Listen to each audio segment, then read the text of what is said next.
Olá, eu sou Adriana Santos Batista e hoje estou aqui para conversar com vocês sobre um dos tópicos trabalhados na nossa primeira unidade, que diz respeito ao que no módulo que vocês receberam é denominado como processo de comunicação. No módulo, há uma representação dos elementos da comunicação. São eles remetente, destinatário, contexto, mensagem, contato e código. Observem que aqui eu estou usando os termos empregados na tradução do livro do Jacobson, Linguística e Comunicação, mencionado no módulo de vocês, que é este livro aqui, que vocês podem ver. Como se trata de um conteúdo muito veiculado no Brasil, essa nomenclatura varia um pouco. Às vezes vocês vão ler emissor no lugar de remetente, canal no lugar de contato ou receptor no lugar de destinatário.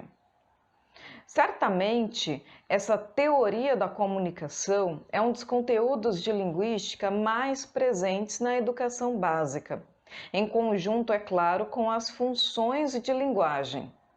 Por essa perspectiva, nós temos as funções emotiva, que é centrada no remetente, conativa, no destinatário, função referencial, centrada no contexto, função poética, na mensagem, função fática, no canal e função metalinguística, no código.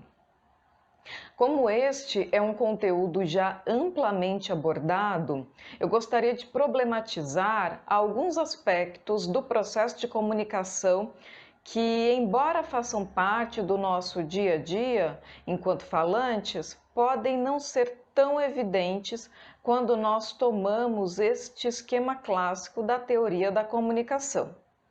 Para isso, eu vou problematizar dois fatores fundamentais para este esquema, que são o remetente e o destinatário. Muitas vezes chamado de receptor, o destinatário não é simplesmente um ser passivo no processo de comunicação.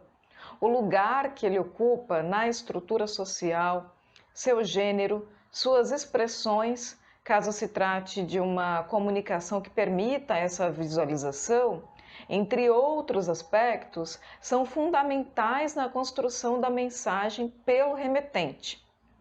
Cada sociedade, a depender de suas características linguísticas, sociais e históricas, tem estratégias para lidar com essas diferentes configurações, resultantes dos lugares ocupados pelos interlocutores na estrutura social. Essas estratégias estão em constante transformação, visto que muitas delas acabam perpetuando estruturas de poder. Um exemplo, infelizmente, ainda muito comum no Brasil é o famoso "sabe com quem está falando?". Eu imagino que a maioria já deve ter escutado esse enunciado empregado em alguma situação.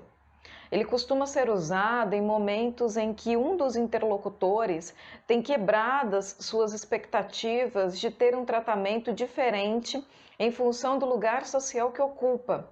É a chamada carteirada. Para usarmos os termos da teoria da comunicação, é como se o remetente, que anteriormente esteve na condição de destinatário, porque esses papéis vão se alternando, acreditasse que a mensagem não poderia, em hipótese alguma, ter sido direcionada a ele. Trata-se também de uma forma de deslegitimar o outro por meio da mensagem proferida. Outro exemplo, pensando numa comunicação face a face, é o quanto vocês alteram o conteúdo do que estão dizendo a depender da reação facial ou gestual daquele com quem vocês conversam, porque ela dá indícios sobre como o outro reage ao que está sendo dito. Observem que essas reações são também estratégias muito usadas para desestabilizar aquele que fala, em situações de debate ou de júri, por exemplo. Tudo isso foi para dizer que remetente e destinatário agem o tempo todo um sobre o outro. São aspectos não necessariamente explícitos e contemplados quando lemos sobre a teoria da comunicação, mas que foram e têm sido abordados por diferentes correntes da linguística, como, por exemplo, pelos estudos discursivos. Eu espero que a partir deste vídeo vocês possam refletir sobre diferentes fatores que agem no processo de comunicação e pensar sobre as situações pelas quais vocês têm passado no seu dia a dia. Bons estudos e até mais!